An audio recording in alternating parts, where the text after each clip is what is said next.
कल जो हैवानियत पाकिस्तान में देखने को मिली वैसी हैवानियत देखने को कम ही मिलती है, लेकिन अफसोस से कहना पड़ता है उसके बावजूद ना तो पाकिस्तान में ज़मीन फटी ना ही आसमान गिरा।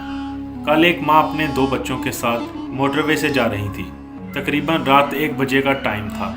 उसकी गाड़ी का पेट्रोल ख़त्म हो जाता है, लेकिन वो शायद ये समझ रही थी कि वो पाकिस्तान की महफूज तरीन सड़क पर मौजूद है, इसलिए शायद उसने ज़्यादा ख़तरा महसूस नहीं किया। लेकिन वो गलत थी। वो मोटरवे पुलिस को कॉल करती है और मदद के लिए कहती है कि मेरी गाड़ी बंद हो चुकी है, इसलिए आप रिफिलिंग के लिए किसी को भेज दें। लेकिन मोटरवे पुलिस की जानिब से कहा जाता है कि आप जिस इलाके में मौजूद हैं वो इलाका शायद हमारी रेंज में नहीं आता या हमारा एरिया नहीं है, इसलिए हम मदद नहीं कर सकते।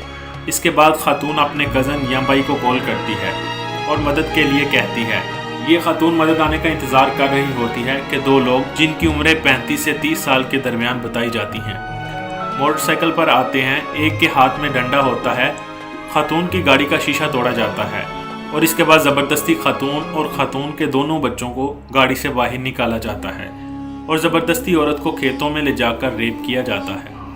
और ये तमाम मामलात यानी खातून के साथ जो ज़्यादती थी वो इसके बच्चों के सामने हो रही थी। खातून को उसके बच्चों के सामने बरहना किया जाता है और उसके साथ ज़्यादती की जाती है। दोनों लोग इस खातून के साथ ज़्यादती करते हैं। इसी दौरान खातून पर तशद्दुद भी किया जाता है और ये तमाम मामलात इसके बच्चों के सामने हो रहे थे। ज़्यादती करने के बाद खातून से ज़ेवरात और 1 लाख रुपया नकदी लूटने के बाद दोनों अफराद आसानी से रवाना हो जाते हैं।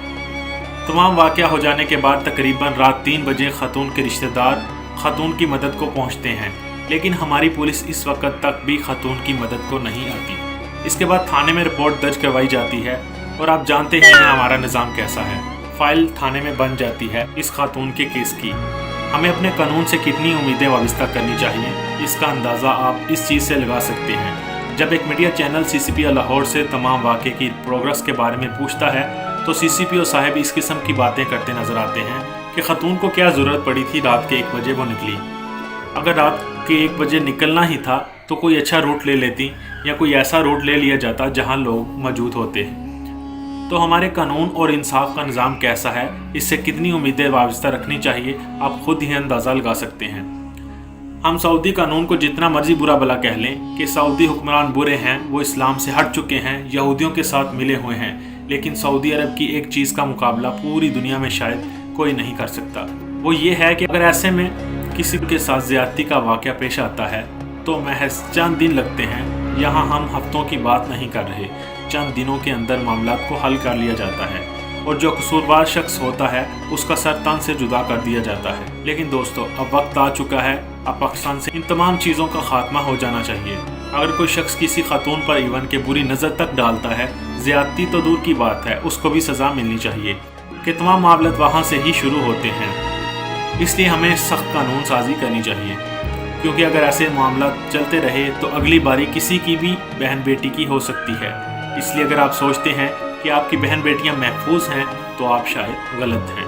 कि जिस खातून के साथ तमाम वाक़या पेश आया है वो भी कोई गरीब खातून नहीं थी, वो डिफेंस की रिहायशी थी और अपनी खुद की गाड़ी में सफ़र कर रही थी। यानी अगर आप सोचते हैं कि आपके पास बस पैसा है तो आप महफूज हैं, तो आप गलत सोचते हैं।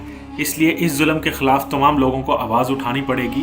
बेशक आप किसी भी तबके से ताल्लुक़ रखते हैं, बेशक आप सियासत में हैं, आप अमीर हैं या गरीब हैं, तो आपको बोलना पड़ेगा। अगर आप चाहते हैं कि आपकी इज़्ज़तें महफूज रहें, इस वीडियो को लाइक करें और ज़्यादा से ज़्यादा शेयर करें ताकि तमाम लोगों तक हमारा ये पैगाम पहुँच सके।